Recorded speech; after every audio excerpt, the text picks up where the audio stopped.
ముందుగా eagle media works వీక్షకులందరికీ ప్రేమపూర్వక నమస్కారాలు. దిస్ ఇస్ ఆసమప్పి జబర్దస్త్ రచ్చరవి టీం. మాది విశాఖపట్నం జిల్లా కంచర్ల కోటపాడు మండలం గొండుపాలానికి దగ్గరగా చౌడువాడ అనే గ్రామంలో నేను జన్మించాను, విశాఖపట్నం జిల్లాలోనే. తర్వాత ఏమైందంటే విశాఖపట్నం మా తాతగారిది, అంటే మా నాన్నగారిది విశాఖపట్నం జిల్లా ఇసుకతోట గ్రామం.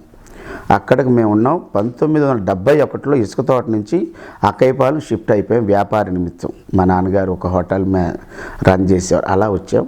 స్టిల్ ఈ రోజు వరకు అక్కయ్యపాలెంలోనే ఉంటున్నాం. లాస్ట్ ఎండ్ జర్నీ కూడా అక్కడి నుంచి ఉంటుంది.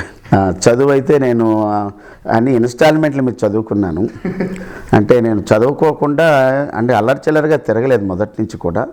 ఎందుకో నేను 5వ క్లాస్ వరకు చదివి 5వ క్లాస్ ఇంగ్లీష్ పుస్తకాలకు భయపడి మానేశాను. అదేనేమో ఈరోజు నాకు ఫుడ్ పెడుతుంది ఒక విధంగా.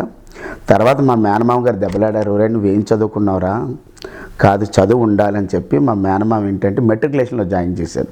మెట్రికులేషన్ మొదటిసారి వెళ్ళాను, కొన్ని సబ్జెక్టులు పాస్ అయ్యాను. రెండోసారి వెళ్ళాను, కొన్ని పాస్ అయ్యాను. మూడోసారి వెళ్ళి అన్నీ పాస్ అయిపోయాను.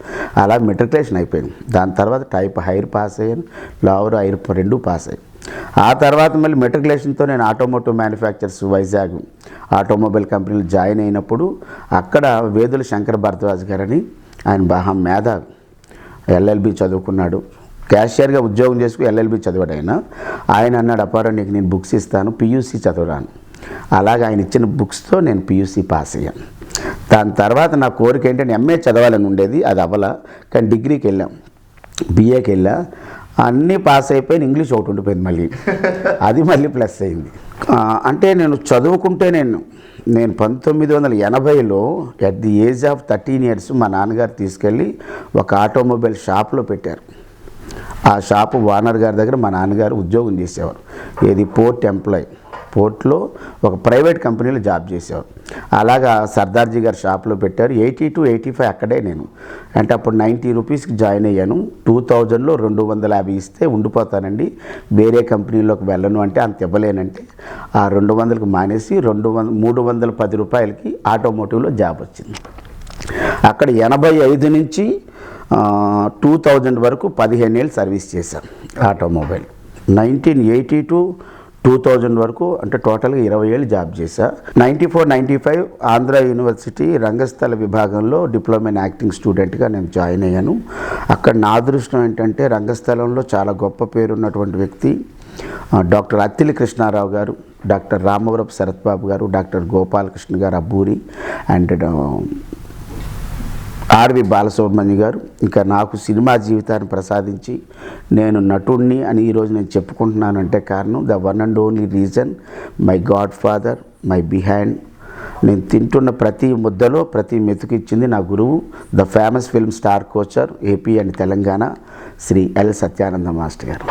అక్కడ నేను నేర్చుకున్నా ఫిల్మ్ టెక్నిక్ సంబంధించి కానీ రంగస్థలానికి సంబంధించింది కానీ నేర్చుకున్నాను. అక్కడ నాకు అదృష్టం ఏంటంటే సత్యానందం గారు పరిచయం అవడం. ఆయన అప్పటికే ఫిల్మ్ స్టార్స్కి కోచింగ్ ఇచ్చారు. అప్పటికే పవన్ కళ్యాణ్ గారు కోచింగ్ తీసుకున్నారు 91లో, నేను 94-95 డిప్లొమా ఇన్ యాక్టింగ్. ఆ తర్వాత ఆయన అభిమానం సంపాదించి, ఆయన బ్లెస్సింగ్స్ సంపాదించి, రారా అప్పారావు నేను ఇచ్చే కోచింగ్లో కొంతమందితో మీరు ఇంటరాక్ట్ అవుదురుగా నన్ను పిలిచారు. అలాగా ఆ రోజు స్టార్ట్ అయిన మా జర్నీ ఈ రోజు వరకు విత్ బ్లెస్సింగ్కి అలా వెళ్తుంది.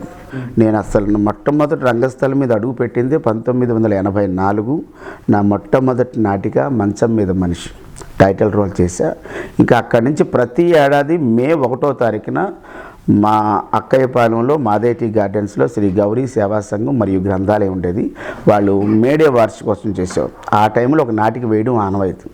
అలా వేసినప్పుడు ఏంటంటే ఫస్ట్ ఒక 2 సంవత్సరాలు సాంఘిక నాటకాలు వేశాను. అక్కడ చాలామంది పెద్దవాళ్ళు ఉండేవారు, 50 ఏళ్ళు ఆ రేంజ్ వాళ్ళందరూ పౌరాణిక నాటకం స్టార్ట్ చేశారు. అందులో ఒక క్యారెక్టర్ కావాలనుకుంటే అది శ్రీ రామాంజనేయ యుద్ధం నాటకం. అందులో శత్రుఘ్నుడి క్యారెక్టర్కి నేను ఫిట్ ఫర్ దట్ క్యారెక్టర్ నన్ను పెట్టాను. ఇంకా అలా నేను పౌరాణికల్లో కూడా వెళ్ళాను. ఆ తర్వాత కొన్నాళ్ళు అయిపోయిన తర్వాత నాకు గురువు గారు కలిసి షేక్ నాజర్ గారు అంటే బుర్రకథ పితామహుడు, ఆయన శిష్యులు వీళ్ళంతా, కొమరశ్రీ గారని, ఆయన ద్వారా నేను బుర్రకథ కూడా నేర్చుకున్నాను. ఆఫ్టర్ దట్ మిమిక్రీ నేర్చుకున్నాను. 84లోనే నేరళి వేణుమాధవ్ గారి క్యాసెట్ విని కొన్ని వాయిస్లు నేను చేశాను అనుకోకుండా. ఇంకా అక్కడి నుంచి ఫోక్ సాంగ్స్, కామెడీ స్కిట్స్, ఇంకా జర్నీ ఇలా అవుతుంది. Like and subscribe Eagle Media Works.